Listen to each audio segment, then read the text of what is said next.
Hello student. Jeet आइस की online class में आपका स्वागत है। देखिए, आज जो मेरा टॉपिक होगा, उत्तराखंड हिस्ट्री में गांधी जी का जो उत्तराखंड में भ्रमण हुआ, आज हम उस पे डिस्कस करेंगे। एक्चुअली में आज ऑफलाइन क्लास में मैंने एक स्टूडेंट से पूछा कि गांधी जी का कितनी बार उत्तराखंड में भ्रमण हुआ। तो एक्चुअली में मैंने देखा कि क्लास में प्रॉपर स्टूडेंट नहीं बता पाए।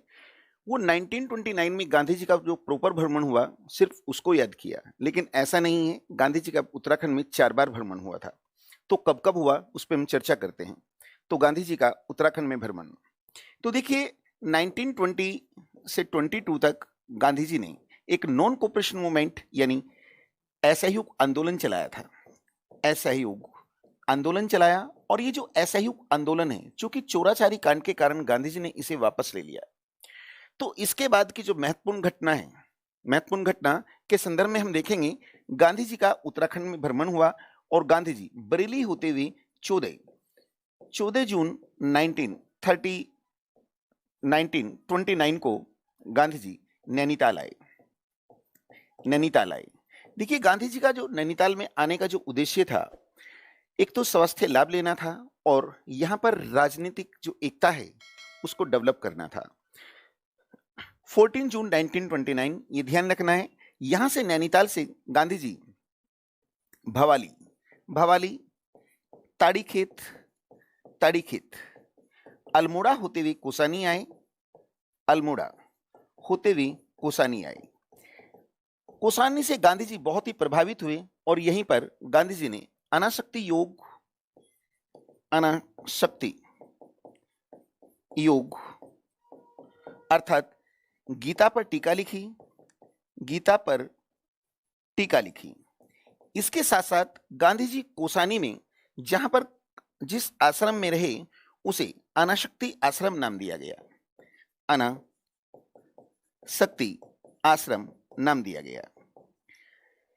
इसके बाद गांधी जी 22 जून 1929 में ही यहां से गांधी जी बागेश्वर आए। बागेश्वर। तो स्टूडेंट्स देखिए, आप लोगों से यहाँ एक तो यही क्वेश्चन पूछा जा सकता है कि गांधी जी का जो उत्तराखंड में भ्रमण हुआ, किस किस शहर में गांधी जी रुके और गांधी जी ने जो उनका उद्देश्य क्या था, यहाँ पर बहुत सी सभाओं को संबोधित किया था। तो उन शहरों में जिन जिन से वो गुजरे, उनका सीक्वेंस क्या है, क्वेश्चन पूछा जा सकता है। यहीं पर एक क्वेश्चन आपसे ये भी बन जा रहा है कि गांधी जी जो बागेश्वर आए थे, तो गांधी जी किसके साथ आए थे। तो यहाँ 2 नाम आते हैं। एक नाम आता है मोहन सिंह और एक बद्री दत्त पांडे। बद्री दत्त पांडे। देखिए, 2 जुलाई तक गांधी जी कोसानी रुके और 4 जुलाई को गांधी जी काशीपुर होते हुए यहां से लौट गए।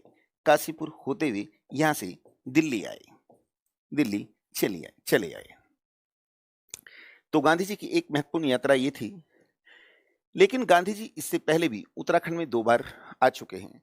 एक्चुअली में क्या हुआ, 1893 में गांधी जी एक गुजरात के एक व्यापारी होते थे, शेख अब्दुल्ला, उनके मुकदमे की पैरवी के लिए साउथ अफ्रीका गए थे और 9 जनवरी 1915 को गांधी जी वापस लौटे थे। तो उसी वर्ष यानी 5 अप्रैल को 1915 में गांधी जी हरिद्वार आए थे। यहाँ कुंभ का मेला लगा था और गांधी जी इसके बाद 1916 में भी हरिद्वार आए थे। हरिद्वार आए। तो ये 3 ईयर हैं, 1915, 16 और 1929। देखिए, 1929 में जब गांधी जी यहाँ से वापस लौट रहे हैं, तो गांधी जी ने एक सिविल डिसओबीडिएंट मूवमेंट यानी सविनय अवज्ञा आंदोलन चलाया था। सविनय अवज्ञा आंदोलन चलाया। आंदोलन। देखिए, इस आंदोलन को चलाने का उद्देश्य जो था, गांधी जी ने एक वायसराय इरविन होते थे, उनके सामने कुछ मांगे रखी थी, 11 मांगे। उन्होंने उस चीज को स्वीकार नहीं किया, तो गांधी जी ने उसके विरोध में एक दांडी मार्च शुरू किया था। दांडी मार्च में क्या था, अवैध रूप से नमक कानून को तोड़ना था। कानून को तोड़ना था। गांधी जी के इस विचार का पूरे देश ने स्वागत किया। उत्तराखंड के लोगों ने भी नमक जो कानून था उसका गांधी जी द्वारा जो विरोध किया गया, उत्तराखंड के लोगों ने भी इसका समर्थन किया था। देखिए 5 मार्च, थोड़ा इंडियन हिस्ट्री से कोरिलेट कर देता हूं। 5 मार्च 1931 को गांधी जी और दूसरी तरफ एक वाइसराय इरविन होते थे, इरविन, इनके बीच दिल्ली में एक समझौता हुआ और इस समझौते के द्वारा गांधी जी ने सविनय अवज्ञा आंदोलन वापस ले लिया। 18 मार्च 1931 में गांधी जी पुनः नैनीताल आए और यहां 23 मार्च तक नैनीताल रहे। देखिए 23 मार्च 1931 ये वही डेट है जिस दिन भगत सिंह, सुखदेव और राजगुरु को फांसी दी गई थी। तो उस समय जो संयुक्त प्रांत एक्चुअली में ये जो संयुक्त प्रांत है 1952 में इसे उत्तर प्रदेश नाम दिया गया। तो नैनीताल जो है उत्तर प्रदेश का हिस्सा होता था। तो संयुक्त प्रांत के एक गवर्नर होते थे, गवर्नर, और इस गवर्नर का नाम था सर मालकम हिली। इसके साथ एक वार्तालाप की। तो ये 1931 का गांधी जी का भ्रमण था। देखिए गांधी जी ने जो एक यंग इंडिया, जो गांधी जी का एक पत्रिका थी, उसमें गांधी जी ने यह भी लिखा था स्वास्थ्य लाभ के संदर्भ में कि भारत के लोग स्वास्थ्य लाभ के लिए यूरोप क्यों जाते हैं। मतलब इंडिकेट कर रहे हैं कि उत्तराखंड का क्लाइमेट इतना अच्छा है।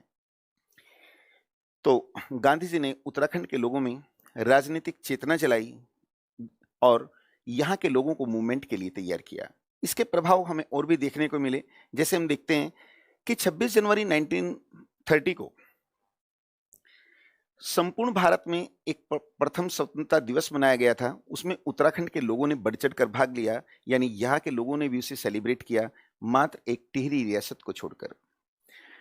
तो स्टूडेंट्स देखिए गांधी जी का उत्तराखंड में जो 4 बार ये भ्रमण हुआ, कहाँ हुआ और किस किस ईयर में हुआ, ये इंपॉर्टेंट है। तो ये क्लास यहीं कंप्लीट होती है। Thank you.